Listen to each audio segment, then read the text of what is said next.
Have you ever noticed something strange? There are people in every room who aren't the most friendly, not the funniest, not even the most liked. But somehow everyone watches what they say around them. People don't interrupt them. People don't test them. People don't casually disrespect them.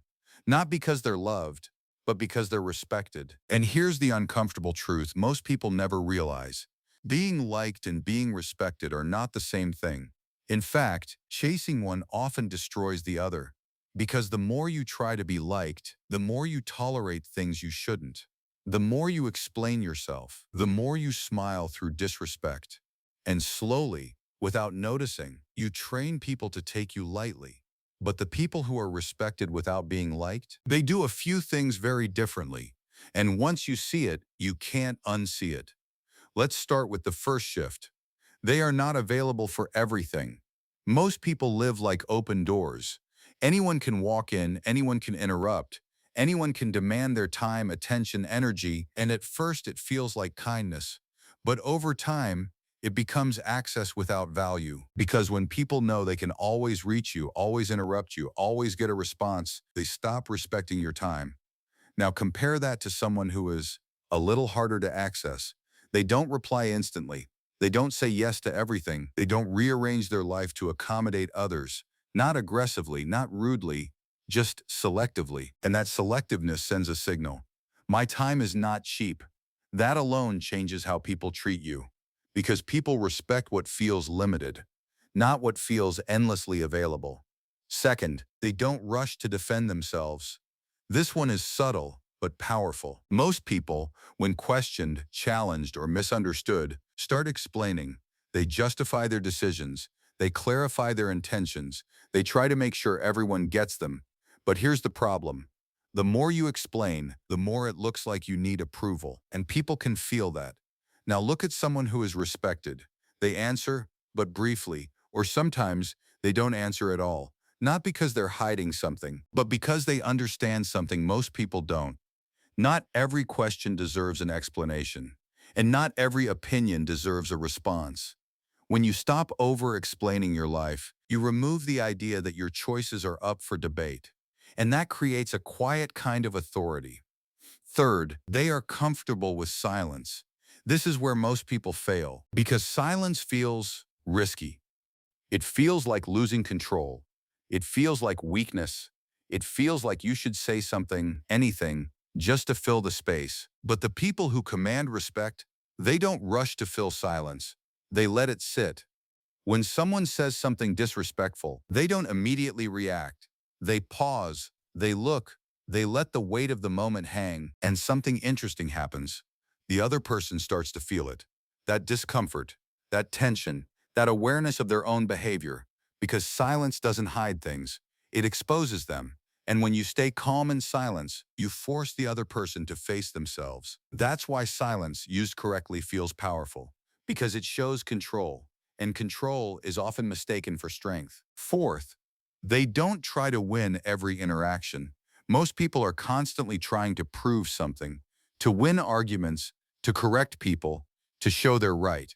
But the need to win often makes you look reactive, and reactive people are easy to manipulate. Now think about someone who doesn't need to win.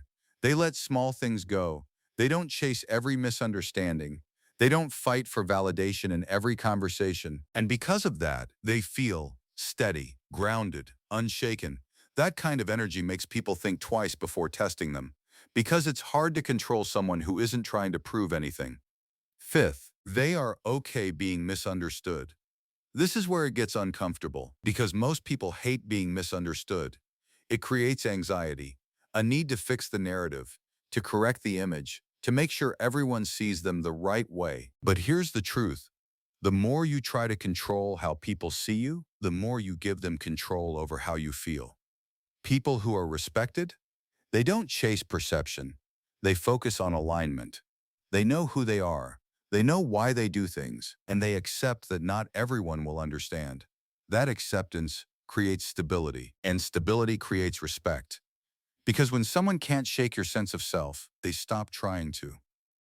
Sixth, they don't tolerate repeated disrespect. Not dramatically, not emotionally, just consistently. Most people ignore small disrespect.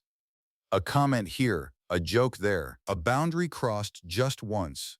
But those small moments add up, and every time you let it slide, you teach people how to treat you. Now, the people who are respected, they notice patterns, and when a line is crossed repeatedly, they adjust. Maybe they become quieter, maybe they engage less, maybe they create distance, not as punishment, but as a boundary. And here's the key. They don't announce it, they just do it.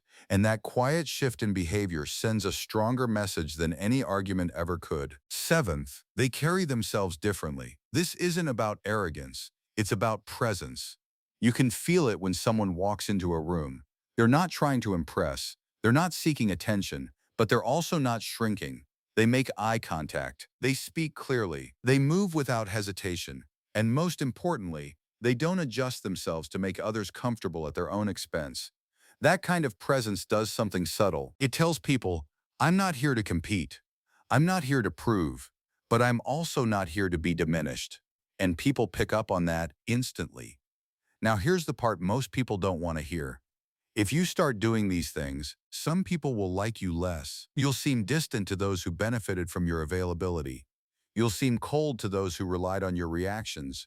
You'll seem different to those who were used to your compliance. And that's where most people go back to their old behavior, because being liked feels safer. But respect requires friction. It requires you to tolerate moments where people don't understand you, moments where people feel uncomfortable around your boundaries, moments where you are no longer the easy option. But here's what happens over time. The people who only valued your convenience fade away, and the people who value your clarity stay. And slowly, your environment changes. Conversations become cleaner, interactions become more intentional, disrespect becomes rare, not because people became nicer, but because you became clearer. There's something else happening beneath all of this. When you stop chasing approval, you start building something much more stable. Self-trust. And self-trust changes everything. Because once you trust your own decisions, you don't need constant validation. Once you trust your own boundaries, you don't feel guilty for enforcing them. Once you trust your own worth, you stop negotiating it in every interaction. And when people see that, they adjust. Not because you demanded respect, but because your behavior made it the only option. So if you've been feeling like people take you lightly, interrupt you, dismiss you, or treat your presence as optional, it's not always about them. Sometimes it's about the signals you're sending without realizing it. And the good news is, those signals can change. Not through aggression, not through confrontation, but through quiet, consistent shifts in how you show up. Less explaining, less reacting, less availability, more clarity, more stillness, more self-respect. Because at the end of the day, respect is not something you ask for. It's something you demonstrate repeatedly. And once people see it clearly, they don't need to like you. They just know where the line is.